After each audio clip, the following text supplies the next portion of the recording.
And with grade 2, this one is from a school in Edmonton, Canada. And one of the things that I love is when I visited there, they had a big banner in the school it said actually, think back, look ahead. And that's in every classroom. And it means think back, think about what you've been learning and reflect upon that. Look ahead, set your goals, see where you're going next. So in this particular class in grade 2, the teacher did this. She decided to do grade 2 number operations unit, and she had a little log, I guess it was like a little notebook. And the notebook was basically one that students kept. It was their math notebook. And in it, she would have, for example, the first thing was the learning outcomes. So it was a pre-printed sheet that went into the notebook, and it said, I can use manipulatives to show and describe addition to 100 without regrouping. Now notice she's saying that's the I can statement. That's my learning target. That's what I want the kids to be able to do.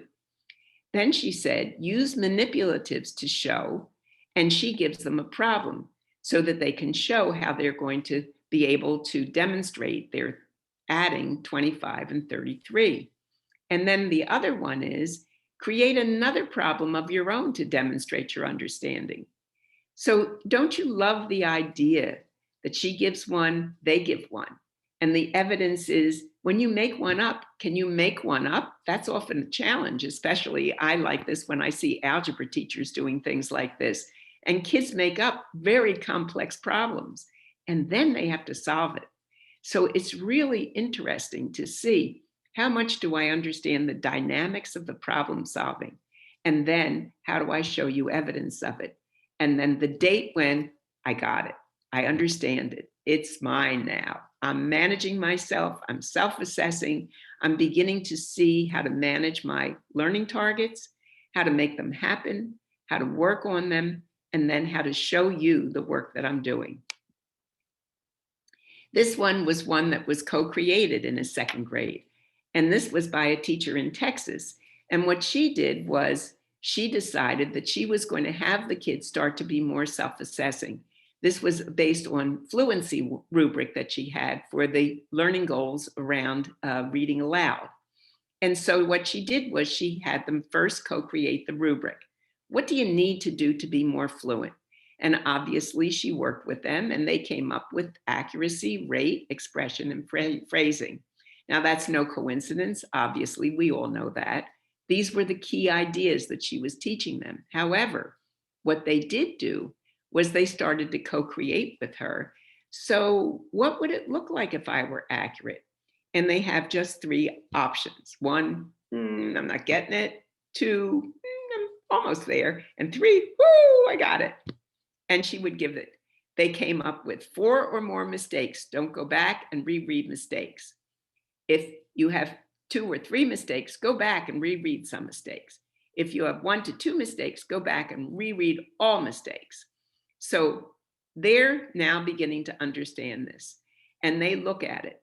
Now, what I loved was I grabbed this from one of the kids because I just loved it, got permission to change it, to share it. But I love this kid who was doing this. Notice the check marks. So I read too fast or too slow part of the time. And that was where the student saw as it circled there, that's where I need to improve. So I'm reading okay, but these are the places where I need to improve.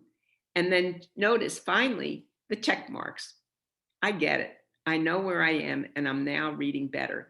And what they learned was my reading fluency goal is to read with a little more feeling and emotion. So this student is now moving into the territory of read with feeling and emotion, be able to read so that somebody really wants to hear you. Now, what the teacher did was, in many instances, the kids put the little headphones on, read aloud, and they read it into a tape. They played it back. Well, tape, I don't know, in my days it was a tape. I'm sure now it's something else. But anyway, they read it into something that was really able to then let them play it back and hear it. And then from there, what they were able to do was score themselves and work on getting better at it. This teacher found this strategy was so powerful for the students that she wanted on to develop it not only in fluency, but in other aspects of reading. Now, this is one from a high school where they use this as a self-assessment tool for engagement with discourse. So many teachers now are saying, I just am seeing that the kids aren't engaging with discourse. I do, for example, they're interested in talking about critical issues, talking about some of the things like social justice and some of the things that are going on in current events. And I, as a social studies teacher, perhaps feel like this is a time when I could get them to really talk about it. So I get them going, and I find that when they're on remote, sometimes I see a lot of kids where I just find their name, I don't see the faces. I find some check out. I find some aren't really involved, and I'm not quite sure. And even when they're in class now, I'm finding it's harder to get them to really engage. So what I decided was I was going to use a fishbowl, and I was going to have observers and I was going to have students in a fishbowl. And we were going to work to see what engagement do we have with the discourse? How are we thinking about it? So this self-assessment tool, and by the way, it's a larger tool than this, and I've put it in the resources so that you can see it, use it, make it better. Let me know if you make it better, because it's one I'm experimenting with, but I've tried it out in a couple of places, and I'm finding that not only do students like to use this, but teachers are using this as a way of preparing themselves for discourse around critical issues, that they get into groups and they use this sometimes as part of a Socratic seminar. But here is the idea of it.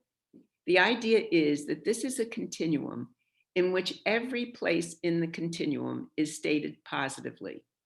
So instead of saying, as some of the work that I've been doing this work with Giselle Martin-Kniep and Alison Zamuda, and some of the ways that we've been looking at this is, we see that so often people are saying things like, I want to make sure that students are in. So in the reflex zone, instead of calling it reflex, they'll call it isolated or not working.